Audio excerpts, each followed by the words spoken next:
Bom dia, estamos no dia 238 de leitura da Bíblia.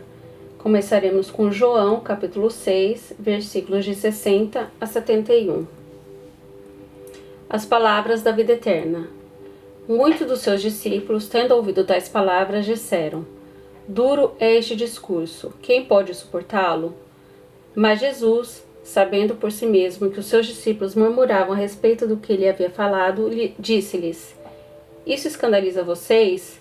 Que acontecerá então se virem o Filho do Homem subir para o lugar onde primeiro estava? O Espírito é o que vivifica, a carne para nada aproveita. As palavras que eu lhes tenho falado são Espírito e são vida, mas há descrentes entre vocês. Ora, Jesus sabia desde o princípio quais eram os que não criam e quem iria traí-lo, e prosseguiu: Por causa disso é que falei para vocês que ninguém poderá vir a mim se não lhe for concedido pelo Pai. Diante disso, muitos dos seus discípulos o abandonaram e já não andavam com ele. Então Jesus perguntou aos 12: Será que vocês também querem se retirar? Simão Pedro respondeu: Senhor, para quem iremos? O Senhor tem as palavras da vida eterna, e nós temos crido e conhecido que o Senhor é o Santo de Deus. Então Jesus lhes disse: Não é fato que escolhi vocês, os 12, mas um de vocês é um diabo. Ele se referia a Judas, filho de Simão Iscariotes, porque este, sendo um dos 12, era quem o haveria de trair.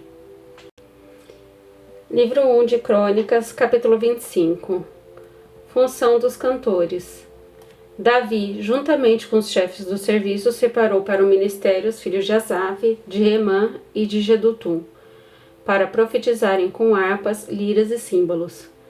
A lista dos encarregados deste ministério foi: dos filhos de Asaf, Zacur, José, Netanias e Azarela, filhos de Asaf, sob a direção deste, que exercia o seu ministério debaixo das ordens do rei. Quanto à família de Jedutum, os filhos Gedalias, Zeri, Jesaías, Simei, Razabias e Matidias, 6 ao todo, sob a direção de Jedutum, seu pai, que profetizava com harpas, louvando e dando graças ao Senhor.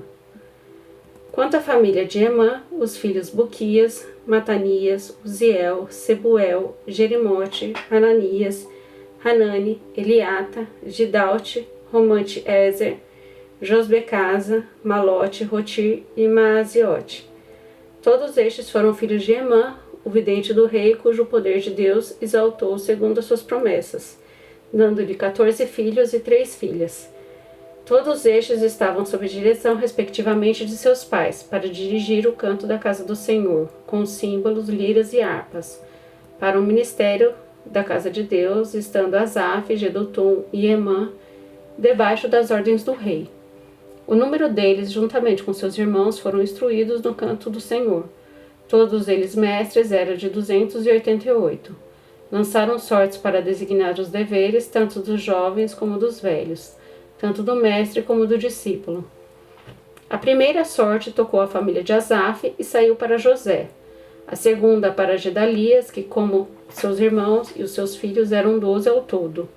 A terceira para Zacur, seus filhos e seus irmãos, 12 ao todo. A quarta para Isri, seus filhos e seus irmãos, 12 ao todo. A quinta para Netanias, seus filhos e seus irmãos, 12 ao todo. A sexta para Buquias, seus filhos e irmãos, 12 ao todo. A sétima para Gesarela, seus filhos e seus irmãos, 12 ao todo. A oitava para Jesaías, seus filhos e seus irmãos, 12 ao todo. A nona para Matanias, seus filhos e seus irmãos, 12 ao todo. A 10ª para Simei, seus filhos e seus irmãos, 12 ao todo. A 11ª para Azarel, seus filhos e seus irmãos, 12 ao todo. A 12ª para Razabias, seus filhos e seus irmãos, 12 ao todo. A 13ª para Subael, seus filhos e seus irmãos, 12 ao todo. A 14ª para Matitias, seus filhos e seus irmãos, 12 ao todo. A 15ª para Jerimote, seus filhos e seus irmãos, 12 ao todo. A 16ª para Ananias, seus filhos e seus irmãos, 12 ao todo. A 17ª para Josbecasa, seus filhos e seus irmãos, 12 ao todo. A 18ª para Hanani, seus filhos e seus irmãos, 12 ao todo. A 19ª para Malote, seus filhos e seus irmãos, 12 ao todo. A 20ª para Eliata, seus filhos e seus irmãos, 12 ao todo. A 21ª para Rotir, seus filhos e seus irmãos, 12 ao todo. A 22ª para Gidalte, seus filhos e seus irmãos, 12 ao todo. A 23ª para Maaziote, seus filhos e seus irmãos, 12 ao todo. A 24ª para Romante Ezer, seus filhos e seus irmãos, 12 ao todo. Livro 1 de Crônicas, capítulo 26. Os porteiros. Quanto aos turnos dos porteiros, dos Coraitas, Meselemias, filho de Jogoré, dos filhos de Asaf, os filhos de Meselemias foram Zacarias, o primogênito, Gediael, o segundo, Zebadias, o terceiro, Jatniel, o quarto, Elão, o quinto, Joanã, o sexto, Elioenai, o sétimo. Os filhos de Obed-edom foram Semaías, o primogênito, Jeozabade, o segundo, Joá, o terceiro, Sacar, o quarto, Natanael, o quinto, Amiel, o sexto, Issacar, o sétimo, Peuletai, o oitavo, porque Deus tinha abençoado Obed-edom. Também a seu filho Semaías nasceram filhos que dominaram sobre a casa de seu pai, porque foram homens valentes. Os filhos de Semaías foram Otni, Rafael, Obed e Eusabade, cujos irmãos Eliú e Semaquias eram homens valentes. Todos estes foram filhos do Obed-edom, ele, seus filhos e seus irmãos, homens capazes e robustos para o serviço, ao todo 62. Os filhos dos irmãos de Meselemias, homens valentes, foram 18. De Rosa, dos filhos de Merari, foram filhos Sinri, a quem o pai constituiu chefe, ainda que não era o primogênito, Ilquias, o segundo, Tebalias, o terceiro, Zacarias, o quarto. Todos os filhos e irmãos de Rosa foram 13. A estes turnos dos porteiros, isto é, a seus chefes, foi entregue a guarda para servirem como seus irmãos na casa do Senhor. Para cada portão fizeram sorteio para designar os deveres tanto dos pequenos como dos grandes, segundo as suas famílias. A guarda do lado leste caiu por sorteio a Selemias. Depois lançaram sorte sobre seu filho Zacarias, conselheiro prudente, e lhe saiu a guarda do lado do norte.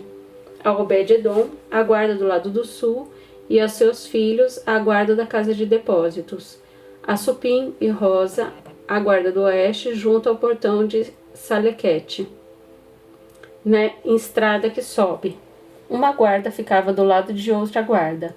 A leste estava de guarda 6 levitas, ao norte 4 por dia, ao sul 4 por dia, e, para a casa de depósitos, 2 num lugar e 2 no outro.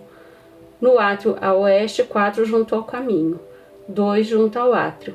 São estes os turnos dos porteiros dos filhos dos Coaritas e dos filhos de Merari.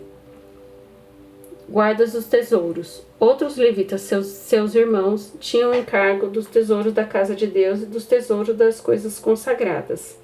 Os filhos de Ladã, descendentes dos Gersonitas, pertencentes a Ladã, e chefes das famílias deste. Da família de Gerson, Jeiel, os filhos de Jeiel, Zetã e Joel, seu irmão. Estes estavam encarregados dos tesouros da casa do Senhor, dos Amramitas, dos Israelitas, dos Hebronitas, dos Uzielitas. Sebuel, filho de Gerson, filho de Moisés, era oficial encarregado dos tesouros. Seus irmãos, de Eliezer, foi filho Reabias, de quem foi filho Jesaías, de quem foi filho Jorão, de quem foi filho Zicre, de quem foi filho Selomite. Este Selomite e os seus irmãos tinham a seu cargo todos os tesouros das coisas consagradas que o rei Davi e os chefes das famílias, capitães de milhares e de centenas e capitães do exército tinham dedicado.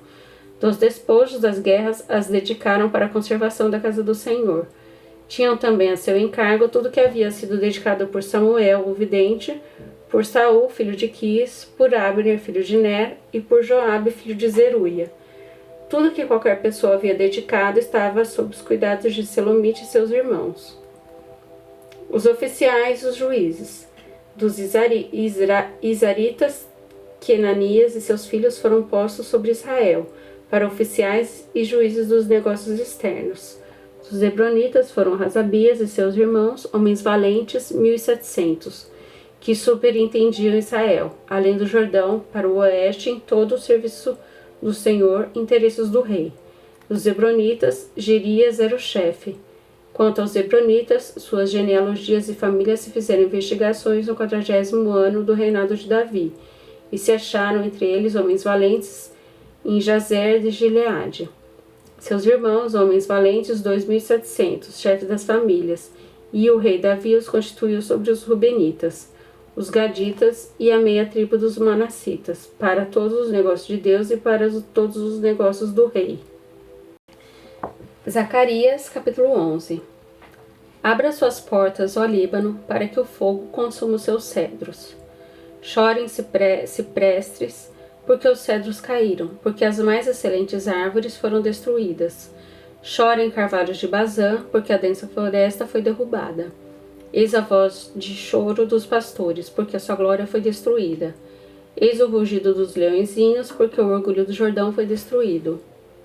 A parábola do bom pastor. Assim diz o Senhor meu Deus: apacente as ovelhas destinadas para o matadouro. Aqueles que as compram maltam-nas e não são punidos. Os que as vendem dizem: louvado seja o Senhor, ficamos ricos. E os pastores das ovelhas não se compadecem delas. Certamente não terei mais compaixão dos moradores dessa terra, diz o Senhor. Eis que eu entregarei cada um nas mãos dos seus próximos e não nas mãos do seu rei. Eles destruirão o país e eu não os livrarei das mãos deles. Apacentei as ovelhas destinadas para o matadouro pelos negociantes das ovelhas. Peguei 2 cajados, a um chamei graça e a outro união, e apacentei as ovelhas. Em 1 mês destruí 3 pastores, perdi a paciência com eles e também se cansaram de mim. Então eu disse: não serei mais o pastor de vocês. Quem tiver de morrer, que morra. Quem tiver de ser destruído, que seja. E os que restarem, que cada um coma a carne do seu próximo. Peguei o cajado chamado graça e o quebrei, para anular a minha aliança que eu havia feito com todos os povos. Portanto, a aliança foi anulada naquele dia. E os negociantes de ovelhas que estavam me observando reconheceram que isto era a palavra do Senhor. Eu lhes disse: se estiverem de acordo, paguem o meu salário. Se não, deixem por isso mesmo. Então pesaram meu salário 30 moedas de prata. Então o Senhor me disse: pegue esse dinheiro, este magnífico preço em que foi avaliado por eles, e jogue para o oleiro. Peguei as 30 moedas de prata e as joguei para o oleiro, na casa do Senhor. Depois quebrei o 2º cajado, chamado União, para romper a irmandade entre Judá e Israel. A parábola do pastor insensato. O Senhor me disse: agora pegue os apetrechos de um pastor insensato, porque eis que eu levantarei da terra um pastor que não cuidará das ovelhas que estão perecendo, não buscará a desgarrada, não a curará que foi ferida, nem apacentará a sã, mas comerá a carne das ovelhas gordas e arrancará até os cascos delas. Ai do pastor inútil, que abandona o rebanho. A espada cairá sobre o seu braço e sobre o seu olho direito. O braço ficará completamente seco e o olho direito totalmente cego.